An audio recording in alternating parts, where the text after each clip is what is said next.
who are speaking Danish. Go after and velkommen to tonight's show, where Michael has asked an amazing question that's been asked so many times.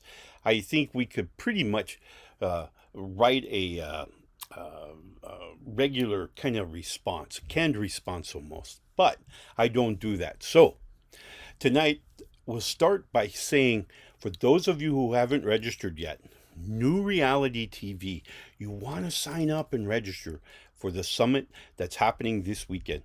It's going to be 2 days with 13 presenters offering many different perspectives that I think may offer you some piece of advice that may work, may help you.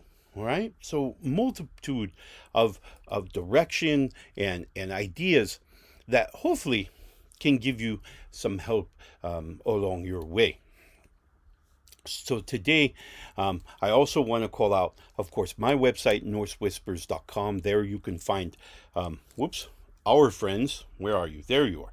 Our friends, which is a list of those individuals, groups, and companies that have supported us and provided us with guidance along our path. I also want to call out NorseWhispers.com/coaching for those of you who are looking for some insight as to maybe understanding emotions a little better, managing your life.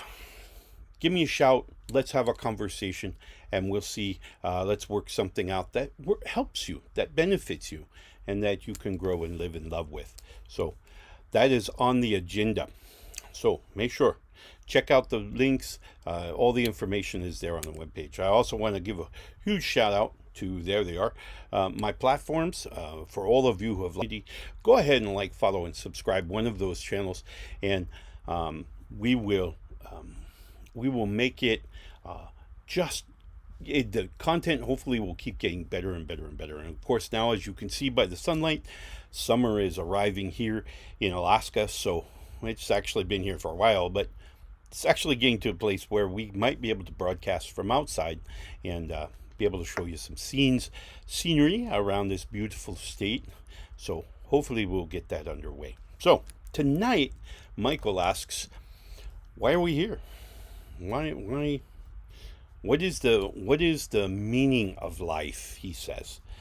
Now, many people have asked this, of course, tongue in cheek, as we kind of ponder where we fit into the universe, where we are. I mean, why? There's a multitude of reasons for this, and there's a multitude of advantages that we can gain by understanding what that is, our purpose, our reasoning, our desires, right?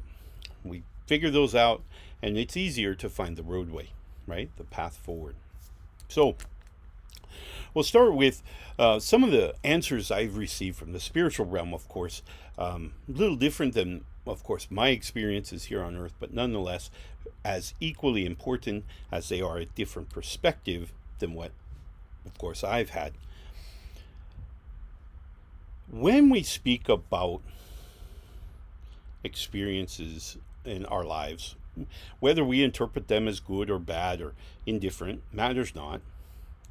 We're having experiences. Now, remember, for those of you who have followed the show, our experiences, whether it be by sight, by hearing, by smell, by taste, by touch, whatever it is, as it comes into the system, it's translated into bioelectricity, energy, right? So it's moving through the system.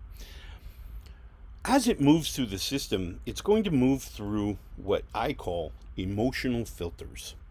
In other words, we see or interpret our world based on how we feel.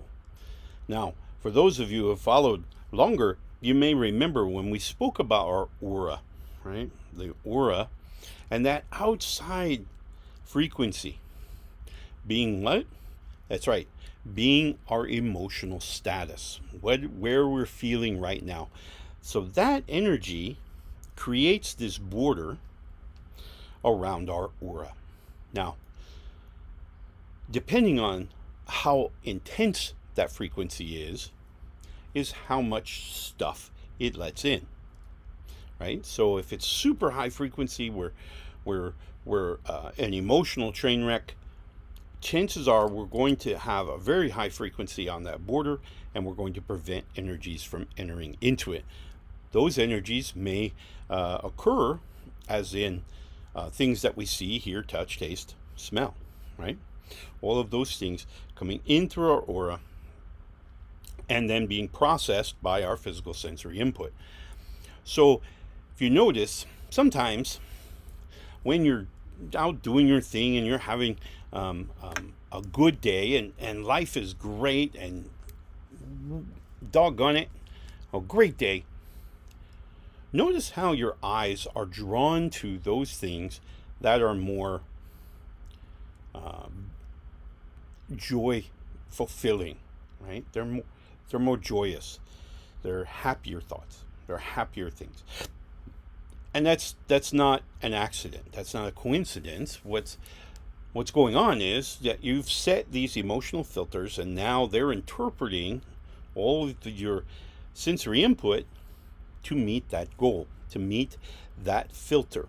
So the things, the actual imagery and audio and all the olfactory and taste and all that, as it goes into the brain for processing, it's going to bring with it this emotional twist, whatever it was, whether it was good, bad, indifferent. That's going to come with the energy. Now, when the energy is received in the mind, the processing part of the mind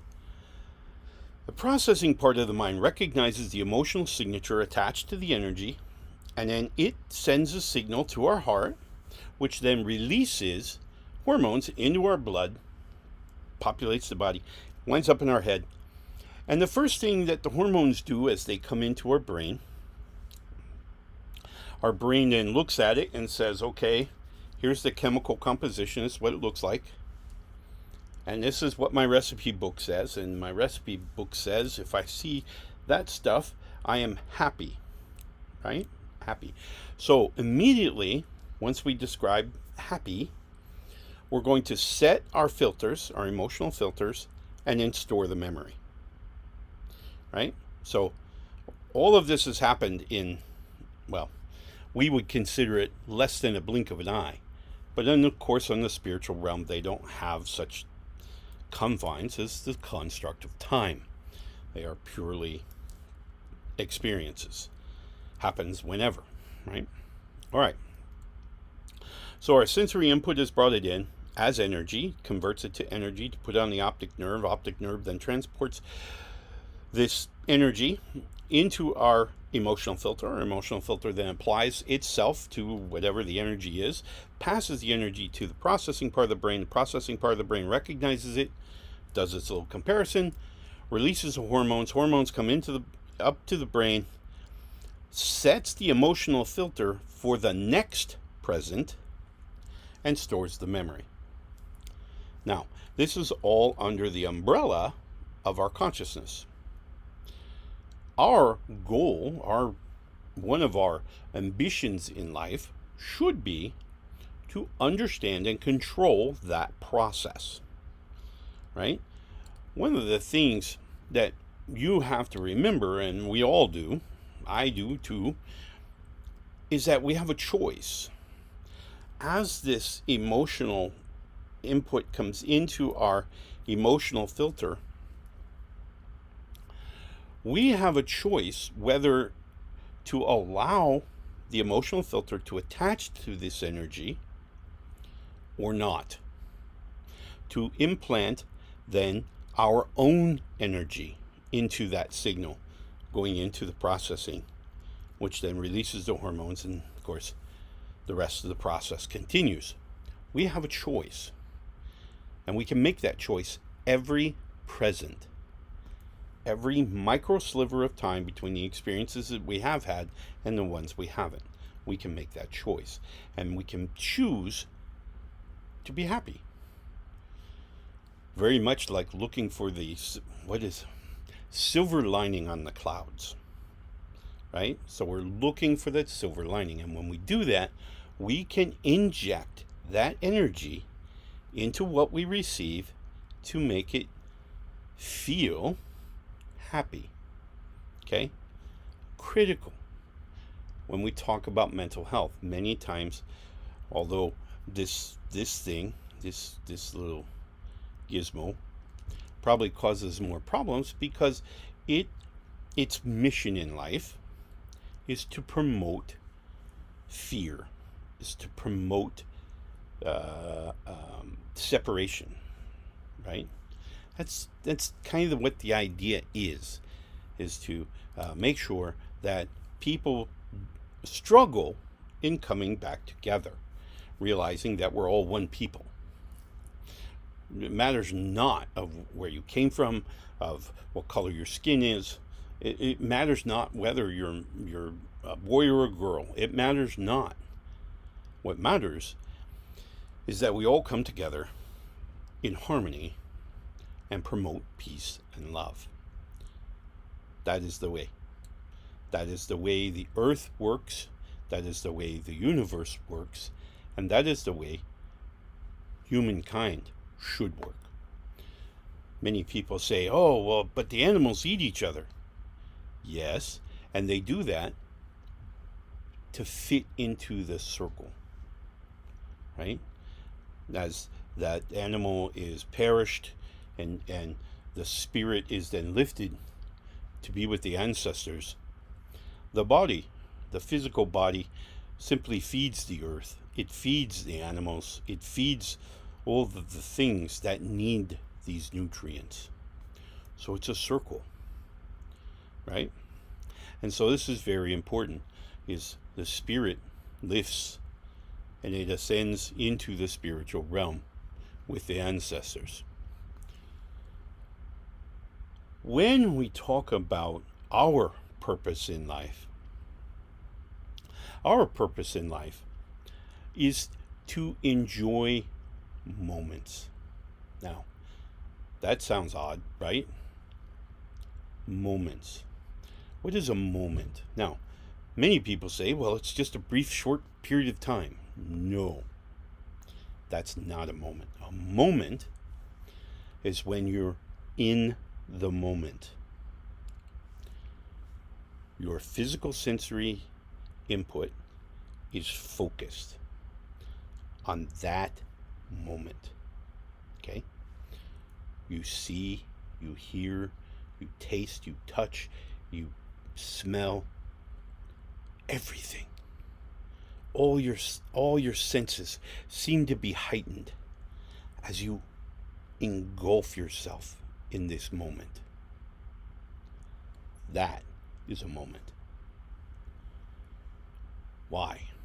It's a moment because we're fulfilling all of the space of our present.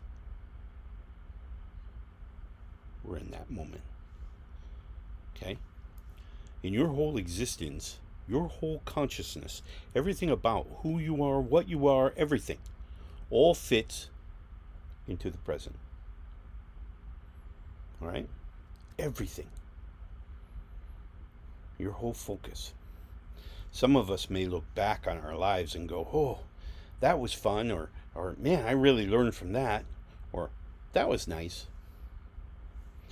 And we may look forward into the future and we may say, boy, I sure hope this works out. I sure hope I'm happy. I hope that this thing turns out, whatever it is. We're looking into the future. But our whole consciousness resides in the present.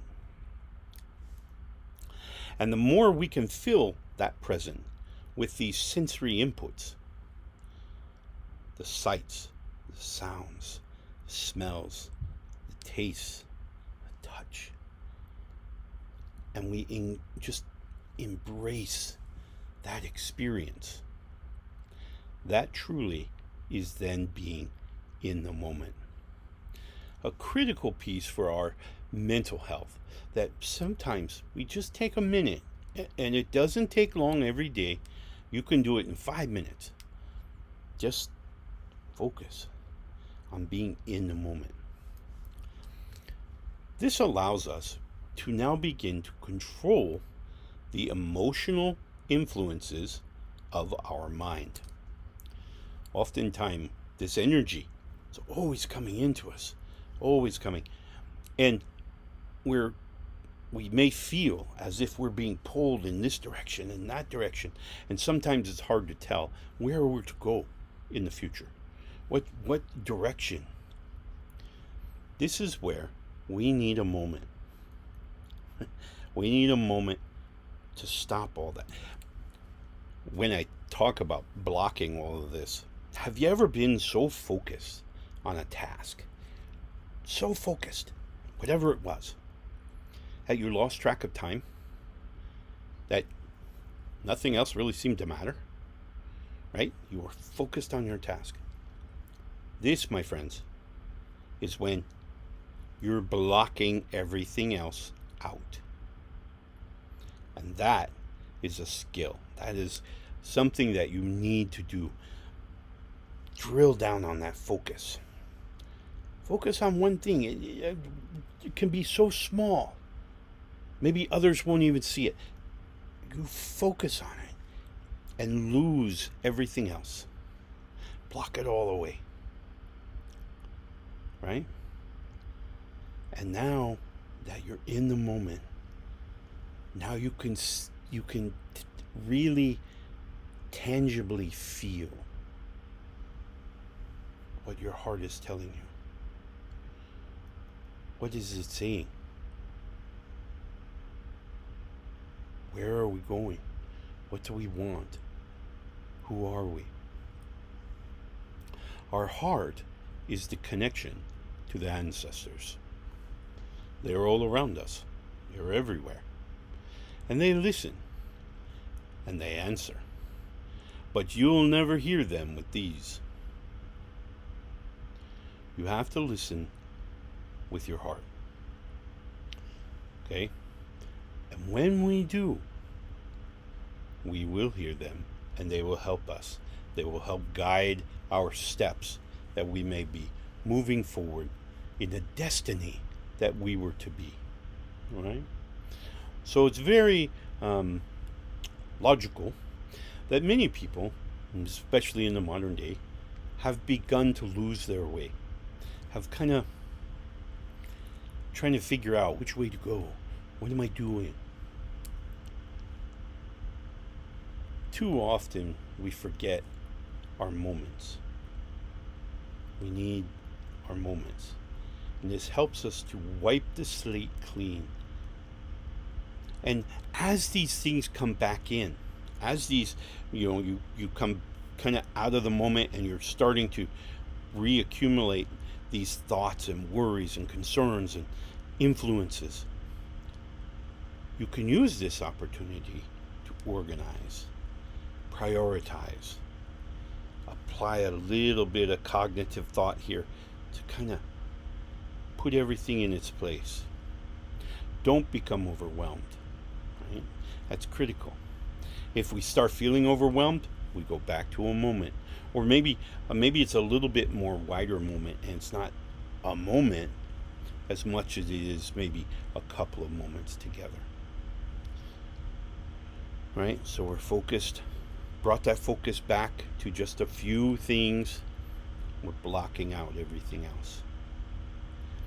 And this is how we can regain our mental health, how we recover our balance. Emotion has a tendency, like anything else, to overwhelm our physical mind, especially if we've already blocked off some pieces down here when we're living our lives incongruent to what we believe, to whom we are at our core. Right? When we live outside of our congruence, our line of congruence directly from our mind to our heart, line of congruence, and then around that congruence is the authentic space. Right? So we have, this is who we are, our authentic space. When we choose to put on masks and apply all of these different things to meet with some societal standard, some community group, and we step outside of our authentic space, this causes a delta between those two. It's kind of like a static electricity, if you will. That winds up taking up space here in our bandwidth. All right? And the more of these little things, the more we live outside of our authentic self, the more we, kind of embellish and inflate the untrue. The more we're doing that outside here, the more we're taking up. Until eventually, what happens is something large, something emotionally charged occurs in our experience. We experience, say, a death in the family, a death to a friend or something. And it's a huge impact because those things are very large. And so they're going to hit us. Well, if we've used our bandwidth now for these little stresses, that cognitive space that we always should maintain on top is gone. And our traumatic event fills the rest of the pipe on top of these small stresses in our mind. Okay, so those are staying, and then the trauma has to fit through our processing without any cognitive thought. There's no room, right? So this is where people find themselves struggling with things like post-traumatic stress disorder or post-traumatic stress or anxiety. This is what's occurring, is that they've placed these little nuggets in here, and that nugget is blocking part of our processing. Traumatic event happens, there's nothing else, there's no more room. What we see, symptoms actually falls away from mental processing and actually goes into the physiological, and that's where we start having tremors or other type of physical symptoms that the body just can't handle what just happened. Okay, so the key is to remove these little blockers, so we've got as much bandwidth as we can get, so that we can always maintain our cognitive space. Cognitive space allows us to take this trauma, this huge trauma, and look at it in a way that we could chunk it down a little bit. Right? We can start breaking it down and handle each of these pieces.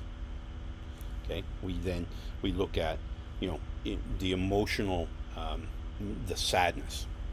Okay, let's deal with that. Why are we sad? What is the advantage of being sad? What is it going to benefit me? Right?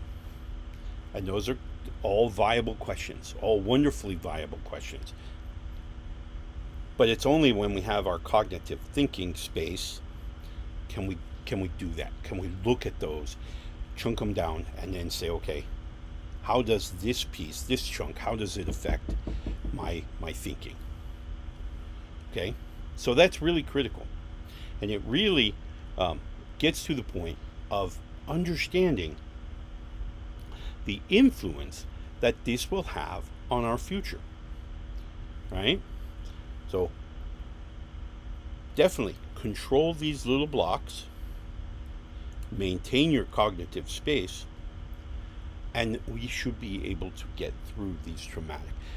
This is the emotional understanding that you and I are here to learn.